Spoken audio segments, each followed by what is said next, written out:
UFC president, partial owner, Dana White, kind enough to join us on short notice. Good morning, Dana. How are you? Good morning. How are you, Dan? I'm doing okay. Your reaction to Darren Rovell's story about the UFC up for sale, or is there a possible partial sale of the UFC? Yeah, we're not up for sale. We're always doing, we're always working on deals and our expansion globally. And, I've been saying since this thing came out, no, we're not for sale. But let me tell you what, somebody shows up with $4 billion, we can talk. We can definitely talk. What about a portion of the company? Obviously, if I'm in the middle of a deal right now, there's a lot of confidentiality involved in it. But, we're working on expanding. We're working on growing the company and moving in to other territories like China and Japan, Korea. We're always working on deals. And as far as the UFC being for sale, I've said this a million times. We get offers on the UFC all the time. It started in 2010. We got our first offer for the company, which was over $1 billion, and we turned it down. Hypothetically, would any sale be contingent on you staying on as UFC president? I don't know. I don't know how that would all work out, but I'll tell you this. The day we decide to sell, I probably don't want to do this anymore. I love this. I love this business. I love the sport. I jump out of bed every day excited to go to work. So the day we decide, and listen, me and the Fertitta brothers have been together for a long time.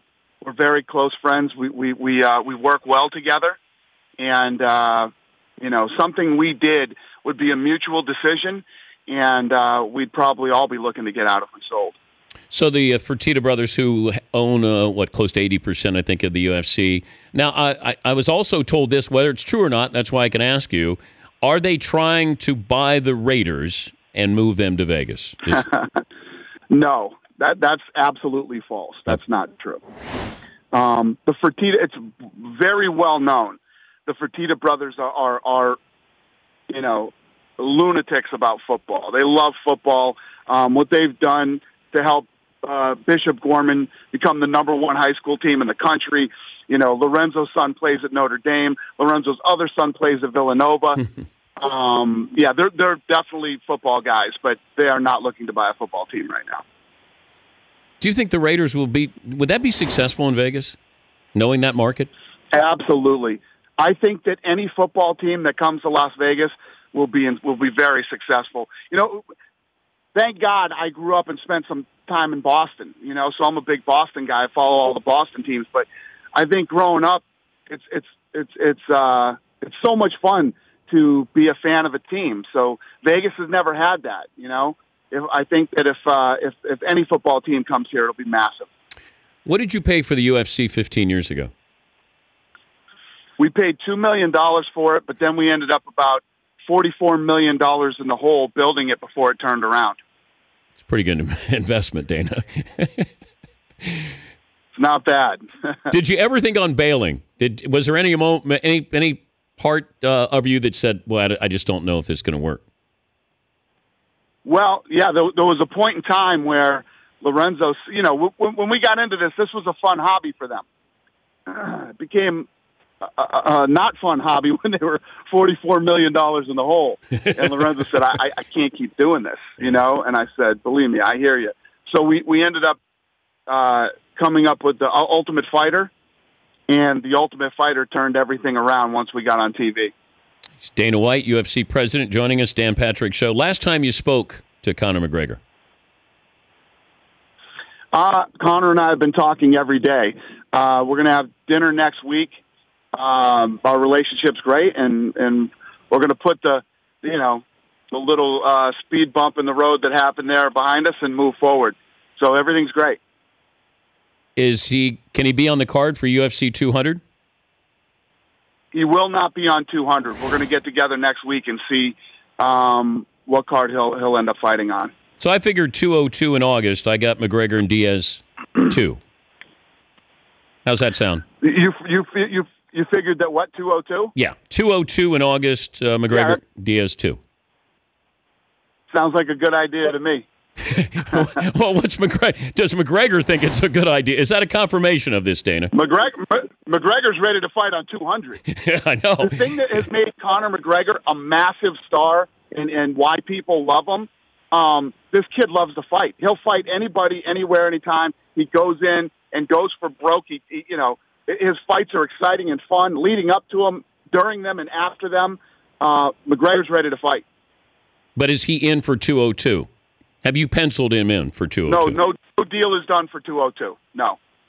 We're getting together next week, and we're going to figure out what's next. See, I've been around this so long, the boxing game, where there's always some kind of conspiracy theory. I actually thought that all of this stuff was promotional value for 200 and that you guys were in on it together. Yeah, we don't do that. We're pretty upfront with everything that we do, and we try to make the fights the fans want to see, but sometimes, never in the history of combat sports has anybody ever had, almost 500 people under contract, so we have a lot of egos and personalities and things that we have to deal with. And most of the time it works out. Sometimes it doesn't, but we don't ever fabricate or try to do things for promotional purposes. Chance that Ronda Rousey does not fight this year? I hope that's not the case. I would really like her to fight this year. I hope she does, That's up to Ronda. Ronda's going to come out and let us know when she's ready to fight again. And I say it all the time. If you look at from when I decided to bring women into the UFC, no fighter has worked harder than Ronda Rousey over the last 3 years, other than probably Conor McGregor. So she deserves the time off. This whole McGregor Floyd Mayweather rumor. Did you talk to McGregor about that when he had dinner? No, we haven't talked about it. Listen, Conor McGregor's under contract with the UFC. So listen, if Floyd wants to fight Conor, call me, Floyd. I know you got 198 coming up this weekend. Tell everybody who's going to be on the card, or remind them. Yeah, it's the biggest card we've ever done in Brazil. 45,000 tickets sold in one day, and it'll be the biggest weigh-in in combat sports history. They're expecting over 22,000 people in Brazil for the weigh-ins. All the legends, Shogun Rua, the first time Chris Cyborg has ever fought in the UFC, Jacare Souza versus Vitor Belfort, and for the heavyweight title, Stipe Miocic versus Fabricio Verdum. Even the Fox Sports 1 prelims, Matt Brown versus Damian Maia. Amazing card this Saturday live on pay-per-view. I asked this question to Joe Rogan. I'll ask it to you. Could you take Joe Rogan in the octagon? Joe Rogan is a very well-rounded guy. He was a Taekwondo champion, and he's a black belt in Brazilian Jiu-Jitsu. I would not like to fight Joe Rogan. No, I'm good with that. Could you take Jay Glazer? Jay Glazer, absolutely, all day long. Now, I will sign up for that. Okay, I got McGregor Diaz 2 in August. That'll be 202. So you and Glazer on the card, and I will promote the hell out of it, Dana. We'd have to be, listen, at our age and the shape we're in, we'd have to be on the first prelim that starts at noon. How about 30-second rounds for you guys? Jay Glazer thinks he's like 26 years old and in peak physical condition. But then, somebody's going to let him know what reality is. All right. So to recap, there's no bidding going on for the UFC. Not even a portion is going to be sold. It's not for sale. The UFC is not for sale. Okay. The UFC is not for sale. But we're working on a deal. There are confidentiality agreements in place, but no, the UFC is not for sale. So unless some guy really shows up and has $4 billion, then yeah, we can talk. And then you buy the Raiders and bring them to Vegas. Yeah, I don't know about that. Those type of things takes time, but The Fertittas are not looking at the Raiders right now either. Dana, thank you for joining us short notice, and good luck this weekend. Pleasure. Thanks. All right. Have a great day. That's Dana White. The Dan Patrick Show, weekday mornings on Audience.